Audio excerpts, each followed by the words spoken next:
Salam sejahtera Malaysia, salam sejahtera tuan-tuan dan puan-puan semua. Hari ini Malaysia, rakyat Malaysia bakal digemparkan dengan berita tergempar mengejutkan panas hari ini berkaitan dengan isu-isu semasa politik di Malaysia, berkaitan dengan pendidikan, ekonomi dan segalanya ada di sini untuk semua isu-isu hangat di Malaysia. Mari kita menonton video hari ini, apa yang ada hari ini. Sila tekan butang subscribe, like dan share video ini. Jangan lupa tekan tombol lonceng untuk info-info yang lebih banyak daripada channel ini. Berita akan dimulakan beberapa saat lagi. Teruskan bersama di dalam channel ini untuk info yang lebih hangat di Malaysia, untuk semua rakyat Malaysia, untuk keluarga Malaysia. Mari kita menonton video ini. Selamat petang, salam sejahtera tuan-tuan dan puan-puan. Salam sejahtera Malaysia. Kali ini pasti menggemparkan Barisan Nasional, menggemparkan UMNO. Setelah calon diumumkan, sudah pasti ramai yang terkejut. Sebab baru-baru ini, ataupun sebelum ini, Zahid Hamidi sendiri, Presiden UMNO, pernah membuat pengumuman bahawa 70% bakal digugurkan untuk PR15, untuk semua yang bakal dicalonkan untuk PR15. Hari ini tajuk berita daripada Syahabudin.com, menanti meletusnya perang besar dalam UMNO. Setelah berlangsung majlis pengumuman calon-calon Barisan Nasional bagi menghadapi PR15 19 November depan, majlis yang berlangsung di WTC KL jam 8.30 malam adalah serentak dengan majlis pengumuman calon-calon Perikatan Nasional yang turut diadakan di MyTech Jalan Duta.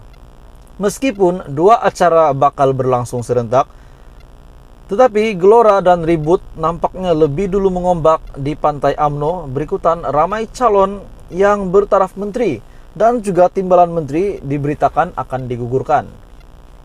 Sehingga ini dua menteri yaitu Syahidan Kasim dan juga Anwar Musa melalui hantaran di media sosial masing-masing dengan jelas membayangkan mereka telah kena pancung dan tidak lagi dicalonkan.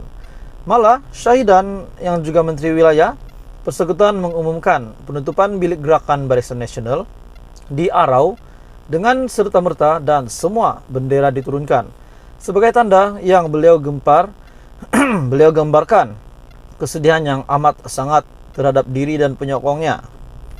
Malam ini malam kesedihan yang teramat sangat. Semua bilik gerakan Barisan Nasional Parlimen Arau telah ditutup dan bendera telah diturunkan. Kali pertama dalam sejarah.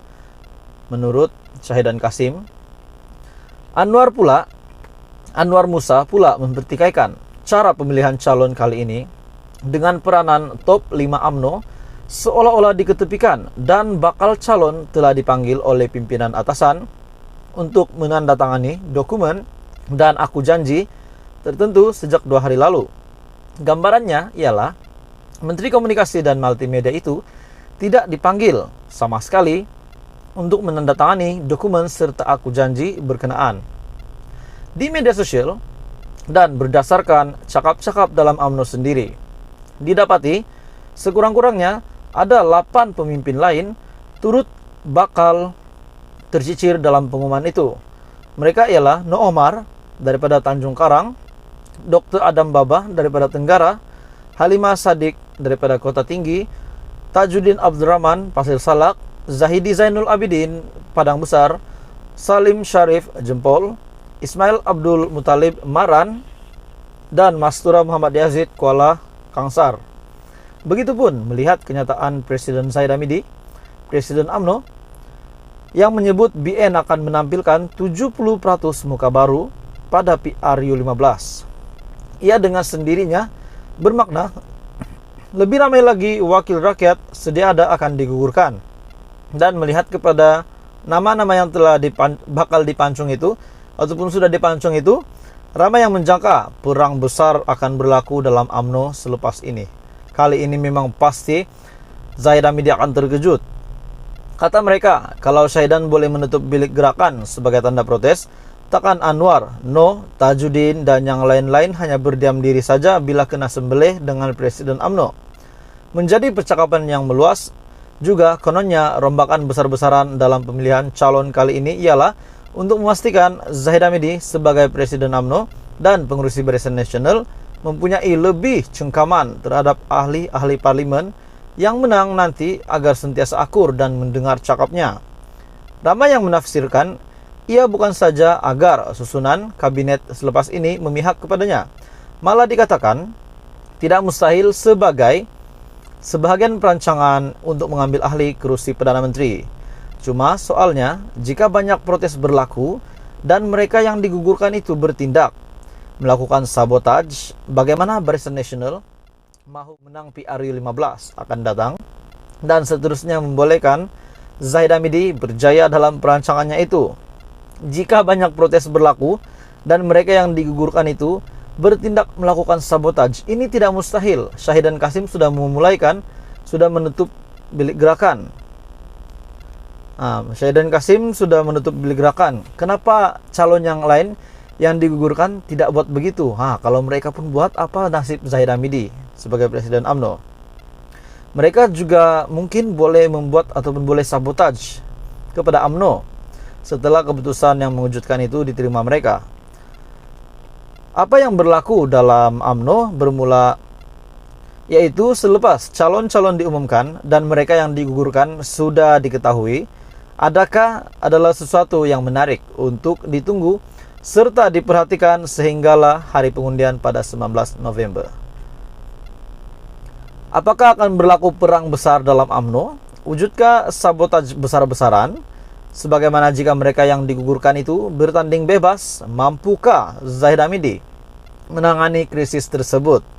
Seterusnya memastikan Barisan Nasional muncul sebagai parti yang dominan untuk membentuk kerajaan yang makmur dan stabil dalam keadaan UMNO sendiri tidak stabil disebabkan ramai yang digugurkan, atau semua ini petunjuk menang PRU 15 akan datang dan seterusnya membolehkan Zahid Hamidi berjaya dalam perancangannya itu.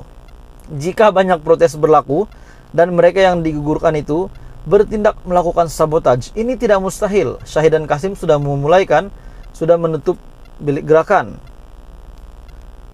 Syahidan Kasim sudah menutup bilik gerakan. Kenapa calon yang lain yang digugurkan tidak buat begitu? Kalau mereka pun buat, apa nasib Zahid Hamidi sebagai Presiden UMNO? Mereka juga mungkin boleh membuat ataupun boleh sabotaj kepada UMNO setelah keputusan yang mengejutkan itu diterima mereka. Apa yang berlaku dalam UMNO bermula yaitu selepas calon-calon diumumkan dan mereka yang digugurkan sudah diketahui, adakah adalah sesuatu yang menarik untuk ditunggu serta diperhatikan sehinggalah hari pengundian pada 19 November. Apakah akan berlaku perang besar dalam UMNO? Wujudkah sabotaj besar-besaran? Sebagaimana jika mereka yang digugurkan itu bertanding bebas, mampukah Zahid Hamidi menangani krisis tersebut?